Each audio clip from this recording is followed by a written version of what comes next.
Welcome to The Grow Show, powered by Steel. The Grow Show is brought to you by Marty Grunder's Grow Group, where we specialize in teaching landscaping companies how to clarify their platform, grow their people, build their processes, and realize profits. Everything we teach is grounded in real experience. Our team is actively involved in the day-to-day operations of Southwest Ohio's Grunder Landscaping Company. New episodes of The Grow Show are released weekly on Wednesdays. Remember to subscribe so you never miss an episode. Filling in today for Marty Grunder is me, the Grow Group's Content and Event Manager, Emily Lindley. Welcome back, everyone. It's good to see you back here again this week for another episode of The Grow Show. As part of my role as Content and Events Manager at the Grow Group, I get a little bit of a preview for what our attendees will see on site for our events as part of the planning process. That has been true for the NALP field trip, which I'm working with the NALP team on. We do co-host that event. So I'm working with their team to host that event, which is going to be in the Annapolis, Maryland area. And we're going to be visiting McHale Landscape Design. That's going to be this September. And as part of that, the McHale team has been preparing what they're going to cover as part of the facility tour and then the part of the event that will be back at the hotel, where we'll dive a little bit deeper into some of the content. They have so much experience in the industry to share, and I'm really excited for everyone to see it. One area that they've done a lot of work in is on material handling. And this week, I'm playing a little bit more reporter versus content expert. So when you've seen me on for episodes of The Grow Show in the past, it's been about marketing, which is what I do. That's what my day-to-day is. But I'm also very, very heavily involved in the content creation and designing the education that goes into our events. And so I see all these pieces before you all get to see them, because you get to see them live at the event, and I get a little bit of a preview. As part of this, I'm going to break down 3 things that I saw them doing when I was on-site meeting with their team, and that I've heard them talking about, and that I know they're going to go into more detail on when we are on-site with them this fall with the NALP team. So with material handling, they do a lot of very, very large projects, and their specialty is residential. So it's a little bit, you have people's homes, people get very invested in their homes. It's a little different from a commercial workspace, obviously. Those of you who work in this space know, and they're doing a lot of high-end residential work. So I think it's important to keep both of those things in mind when we're talking about the way that they handle materials, because the way that they handle it is different from the way that we see it handled at Grunder Landscaping, and it might be different from the way that your company handles it. And I still think whether we have different clients, different strategies, etc., there's something that we can learn from the way that they do things, even if we don't necessarily think it's the right fit for our business to do it exactly the way that they have. So let me break down 3 things that I've seen them doing that I think can be helpful for our listeners here today. Number 1, they have a centralized farm where they bring in plants and they care for them. This is basically a large-scale plant yard. They don't grow anything, but they buy up plants and then they bring them back to this farm, and then they care for the plants until they're ready to be used and installed on a property. So this is kind of a central holding ground. They do have multiple branch locations in the greater DC area. So the total area that they are servicing is like that Metro DC area, and they have multiple branches that they dispatch crews out of. But all of their plants are going to be held at the farm. That's going to be for their bigger plants. Now, they do have smaller plant holding yards located at their branch locations that might be full of smaller plant material or things that are going to go out to a property that day or that week. So they do kind of operate like that. But in many ways, they've figured out how to kind of be their own supply chain so that they can control more of the plant material. As a result of this strategy, they are able to get plant material, bring it back to the farm, let it continue to grow and mature, and then they're able to plant some more mature and some larger specimens than what we see that we're planting at Grunder Landscaping Company. Now, this is something that works really well for them, and it's been a differentiator for them, right? They can plant things that basically look mature on installation. And so you can have that privacy instantly. You can get hydrangeas that are massive instantly. All those things. If you go to their social media channels, I know I recently saw on LinkedIn, they planted a very, very large tree, pretty mature tree, and they transplanted it and successfully planted it in a client's property.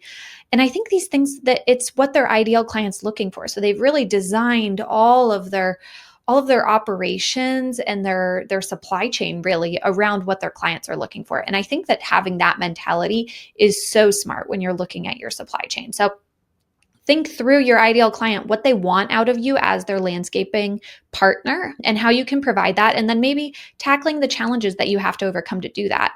So their plant yard is obviously at a much larger scale than what we do at Grunder Landscaping Company, but the systems that they use to manage that farm will be ones that our own procurement team can learn from. So I'm excited to be on site, to see more of their presentations, to see up close and hear directly from their procurement people how they're managing all this, how they're managing plant material at the volume that they manage it at with their revenue numbers and with the size properties that they're dealing with, because I think those are all lessons that we can bring back here to help the team at Grunder Landscaping Company as we're starting to tackle some of those larger projects as well. Number two, the second thing that they do, their operations team operates more as logistics managers than they do supervisors.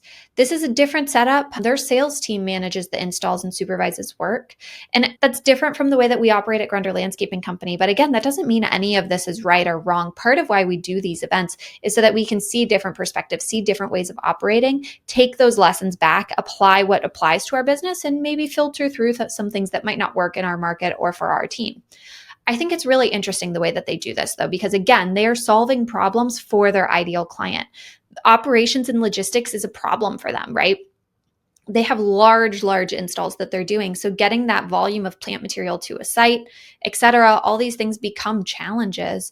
And so their operations team is managing that, right? They're managing the supply chain. They're making sure all the materials get in. They're shipping what they can direct to job sites, which I'll get to in a minute. And then they're also working on delivering the green goods at the right time for that installation. And I think that's all super important to think about. Again, we're trying to make a seamless experience for the clients. That's something that McHale has really done a great job of. It's why their clients come back to them again and again, and it's why they're able to maintain relationships for both design build and maintenance work and convert that back to maintenance work to keep that business. So I think this is interesting. Their sales team manages the installs and they supervise the work.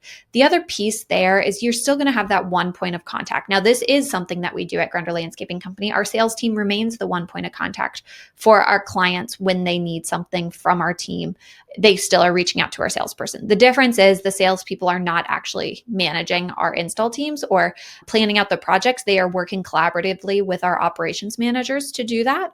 So again, a little bit of a different model, but that doesn't mean either way is right or wrong. And I think there's going to be some great things that we can learn from looking at the way they operate, because having this team and having a team that is solely focused on the logistics and on figuring out how to get materials and equipment and all these things from point A to point B means that there's a lot that they can teach us all about efficiency and ways that we can do some of those things better in our own business, even if we don't have a team of resources to devote just to that job.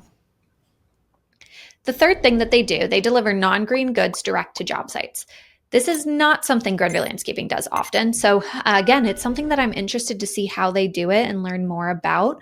And it's something that their team's going to go into a lot more when we're on site with them. But as we're doing more commercial projects that have large quantities of plants or materials, it's something that we may be doing going forward. And we've had to remind our sales team to account for this in plans as they're working on it, because right now they're working on plans that are going to be sold for later this year or into next year that might have some of these elements, or where we might be delivering some things direct to site. So I know that the McHale team has been doing this for a while. They have experience in how to do these things, but you need your sales team to be thinking about, okay, where do we deliver? Where can items safely be stored so that they're secure when we're not using them, they're safe, and they're not going to be in the homeowner's way?